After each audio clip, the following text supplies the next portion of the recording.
ሀንዬ። አቤት እትዬ፣ ምን ነው ፈለጉን? አይ አልፈለግኩሽም። እና ምን ሆነዋል እዚህ? አይ እንዲሁ ዝም ብዬ ላይሽ ነው። ምን ነው? እኔ እትዬ? አንቺን። ምን ነው እትዬ? ሀና። አቤት።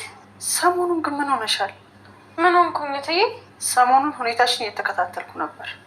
የወትሮ ሀና ግን አይደለሽም። አረ ደህና ነኝ። ሀና፣ አንቺ እኮ ቤተሰባችን ነሽ። ችግርሽን ልትነግሪን ይገባል። ምንም ስላልሆንኩኝ እኮ ነው። ሀና፣ አባትሽ ደህና አይደሉም እንዴ? አረ ደህና ነው እትዬ። ይኸውልሽ ሀና፣ እንድትነግሪኝ እያስገደድኩሽ አይደለም፣ ግን ደግሞ አንቺ እንደ ልጄ ነሽ። ምንም አይነት አደጋ ውስጥ ገብተሽ እንዳይሽ አልፈልግም። አውቃለሁ እትዬ፣ ለእኔ ተጨንቀው እንደሚጠይቁኝ ይገባኛል፣ ግን ምንም መፍትሄ የለውም ብዬ እኮ ነው ዝም ያልኩት። ደግሞ ምን ተፈጠረ? ሰሞኑን አባዬ ትንሽ አሞታል። ምን እንደማደርግ ግራ ስለገባኝ የተጨነኩት። ይሄን ያህል ባሰባችሁ እንዴ ሀንዬ? አይ እንደዛ ሳይሆን አይኑ ላይ የማየው ነገር ስለሚያስፈራኝ ነው። ማለት እንዴት? ተስፋ እየቆረጠ ነው። አባዬ እንደዛ ተስፋ ቆርጦ ሳየው በጣም ግራ ገባኝ። ሀና፣ አንቺ ስለተጨነቅሽ ምንም የሚቀየር ነገር የለም። አሁን አንቺ ወደ አባትሽ ጋር ሂጂ። እኔ እዚህ ያለውን ስራ ሰራዋለሁ። ኧረ እትዬ ችግር የለውም። ሀና ሂጂ አልኩሽ እኮ። እዚህ ያለውን ስራ ደግሞ እኔ እሰራዋለሁ። እሺ እትዬ፣ በጣም አመሰግናለሁ። የማላስቸግር ከሆነ ቤተክርስቲያን ልሄድ ስለሆነ ነጠላ መውሰድ እችላለሁ? ትችያለሽ። እንዲሁም ባለፈው ለብሰሽ የነበረው ነጠላ ቁም ሳጥን ውስጥ አለልሽ። እሺ እትዬ፣ አመሰግናለሁ በጣም። ሰላም ይዋሉ። አሜን ሀንዬ፣ ሰላም ወይ። ወደ በኋላ ግን እደውልልሻለሁ። እሺ? እሺ እትዬ። በሂጂ። አንቺ ነሽ እንዴ? ሰላምዬ እንዴት ነሽ? አዎ ደህና ነኝ እትዬ ባዩሽ። አለሁ እኔ። እንዴት ነሽ አንቺ? ደህና ነኝ። ሰሞኑን እኮ ቤት ስመላለስ ስራ ነሽ እየተባለ ላገኝሽ አልቻልኩም። አዎ እየሄድኩኝ ነበር። አሁን አንድ ነገር ላስቸግርሽ ነበር የደወልኩት እትዬ ባዩሽ። ምን ነው ሰላምዬ? ምንድነው ደግሞ የምታስቸግሪኝ? እማዬ እኮ አስቸገረችን። አስቸገረችኝ? ምን አድርጋ? ዛሬ ቲቪ አይተሽ ነበር? የምን ቲቪ? ኧረ እኔ ያላየሁም። ዛሬ እኮ በቲቪ የሀሴትን ታሪክ ያቀረበች ሴት ታይታ ነበር። ምን? እንዴት? እኔ ምንም የማውቀው ነገር የለም፣ ግን ታሪኳን ብቻ ሳይሆን ፎቶውንም ጭምር ይዛ ነበር። አረ እንዴት ነው ነገሩ? እውነት ሀሴት ናት ወይስ ሌላ ሰው ነው? እኔ ምንም የማውቀው ነገር የለም። እማዬ ግን አሁን ልጅቷን ካላመጣችሁ ብላ ሀገር እያዝልኝ ብላለች። እየቃዠሽ አይደለም አይደል ሰላምዬ? እትዬ ባዩሽ ግን እየሰማሽኝ ነው? እየሰማሁሽማ ነው። ነገሩ ግራ ገባኝ እንጂ። እሺ በቃ አሁን ለማዬ ትመጭላታለሽ ወይስ አትመጭም? አሁን ነው የምመጣው? አሁን እኮ ሰዓቱም እየመሻ ነው። እሺ ቆይ በዚህ ሁኔታ እንዴት ነው እንዴ? አሁን የመደሰቻ ጊዜ ነው የማልቀሻ ጊዜ? እስኪ ንገሪኝ። ተይኝ እስቲ ባዩሽ።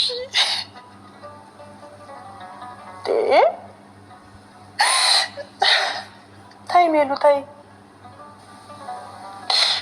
ምን ላድርግ ታዲያ? ወድጄ ነው ባዩሽ።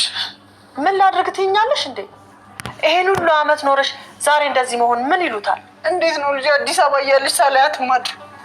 እንዲያው ጉድ እኮ የሰውየውን ሁኔታ አስታወሽኝ እኮ። ይሄቱን ሰውዬ ወደው ይስቋሉ። አንድ ሰውዬ እድሜ ልኩን አይነ ስውር ሆኖ ይኖር ነበረ። ነገ አይንህ ይበራልሃል ቢሉት ምን ቢል ጥሩ ነው? እሺ ምን አለ? ዛሬን እንዴት አድሬ አላሉ። አንቺም 16 አመት ሙሉ ሳታያት ኖረሽ ዛሬን እንዴት ይነጋልኛል አልሽ። ምን ላድርግ? እስኪ አስቢው። እኔም ፍለጋ እየተንከራተተች ኖራለች እኮ። እና ብትኖርስ በአንድ ሌሊት ማምታ ታድር? እስኪ ተይኝ ባዩሽ። እንዴት እየተንሰቀሰቀች ስታለቅስ እንደነበርኩ ስላላየሻት ነው። እንግዲህ ነገርኩሽ ሜሉ፣ ዛሬ ደስታ ጊዜ እንጂ የማልቀሻ ጊዜ አይደለም። እሺ አሁን ሌሊት ውስጥ እንዴት ነው የሚነጋልኝ?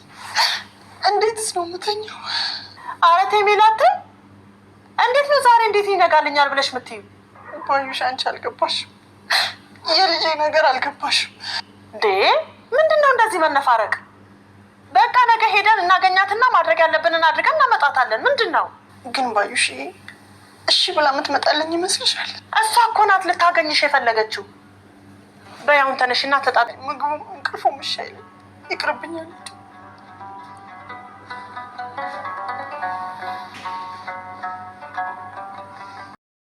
ሲጀመር እኮ ወይዘሮ ሜላት ማለት ነው ሀንቾ ልጇ መሆኗ በደንብ ገብቷታል። ለምን አትሉኝም ቤተሰብ? ሲከፋት ታውቃለች፣ ፊቷ ሲቀየርባት ታውቃለች። የሆነ ነገር ስትሆን ታውቃለች። ምን እንደሚያስፈልጋት ታውቃለች። ሆ እኔ እኮ እንዴት ሊተያዩ እንዳልቻሉ እኮ ነው አይን ላይ ያልገባኝ ማለት ነው እንጂ እኮ ወይዘሮ ሜላት እኮ ልጇ ሀና እንደሆነች በደንብ ውስጧ ነግሯታል።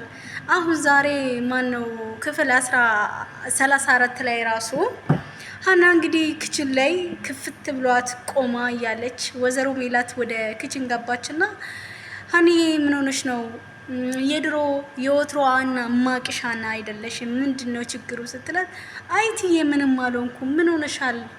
አባትሽ ታሟሉ ወይ ስትላት አዎ እትዬ አባቴን አሞታል።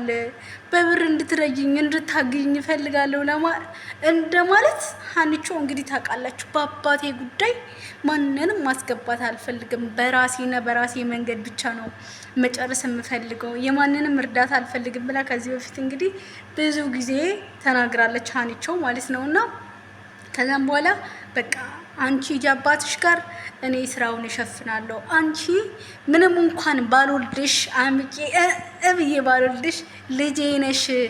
አንቺ ስታዝኝ ስትከፊ ማየት አልፈልግም ብላ እንግዲህ ወይዘሮ ሜላት ሀኒቾን ወደ ቤት ሂጂ ብላት እንግዲህ ካላስቸገርኩት ትዬ እንትን ነጠላ ቢሰጡኝና ቤተ ክርስቲያን ብሄድ ደስ ይለኛል ብላ እንግዲህ በቀደም ታይለበሽውን ነጠላ ገብተሽ ልበሺ ውሰይና ቁም ሳጥን ውስጥ ብላት ሄዳለች ማለት ነው። እና ሰላምዬ ደግሞ ጭንቅ ብሏት የእናቷ ነገር ለወይዘሮ ባዩሽ ነው እቺ እንትን ማለት